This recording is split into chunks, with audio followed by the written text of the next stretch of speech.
Welcome back, my dear listeners. This is a new episode of The History of the American Mafia, a podcast written by Fabio Fabiano, translated and read by Grace Cudlitz. I do hope you enjoy today's new episode. We're going to talk about Joe Profaci. Joe Profaci, born Giuseppe Profaci, is considered to have been the first mafia boss of the Colombo mafia family of New York.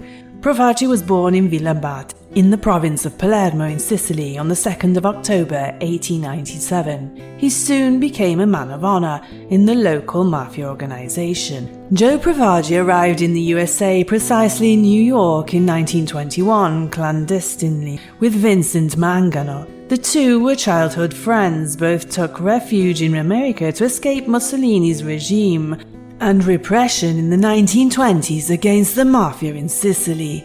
Profaci had already served a year in prison in Italy for theft. In 1927, he became an American citizen. Joe Profaci and his wife Ninfa had 6 children. One of his nieces in 1956 married Salvatore Vincent Bill Bonanno, Joseph Bonanno's son, while his 2 daughters were married, one to the son of William Tocco and the other to the son of Joseph Zerilli, Detroit mafia leaders. His brother Salvatore was the first counselor of the family from the end of the 1920s until his death in a road accident in 1954.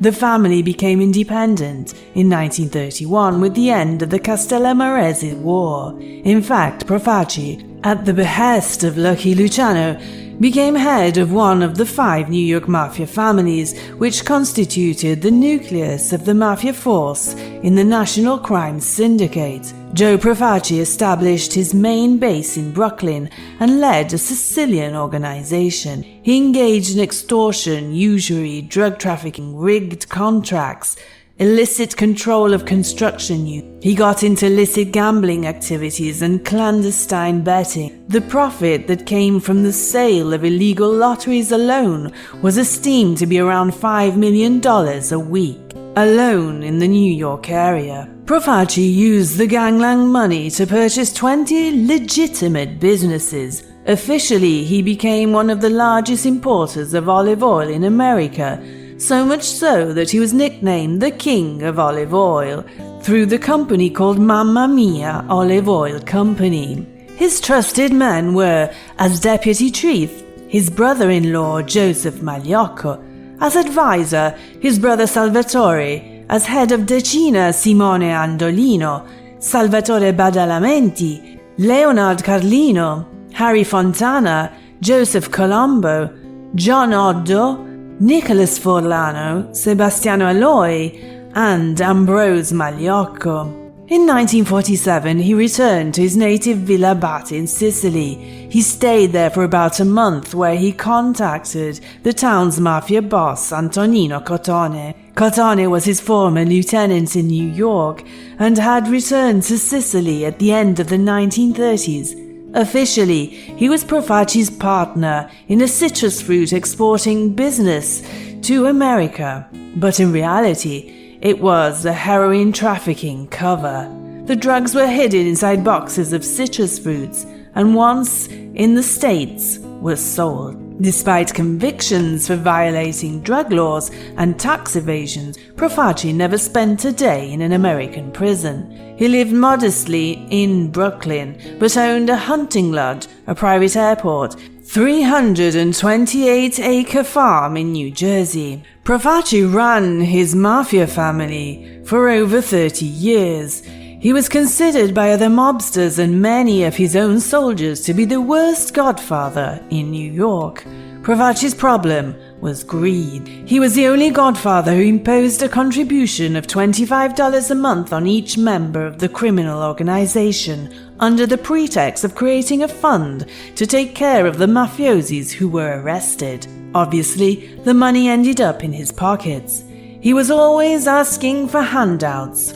Joe Valacchi said that Carmine Persico once confessed to him, complaining about Profaci. "Even when we rob the trucks they tax us.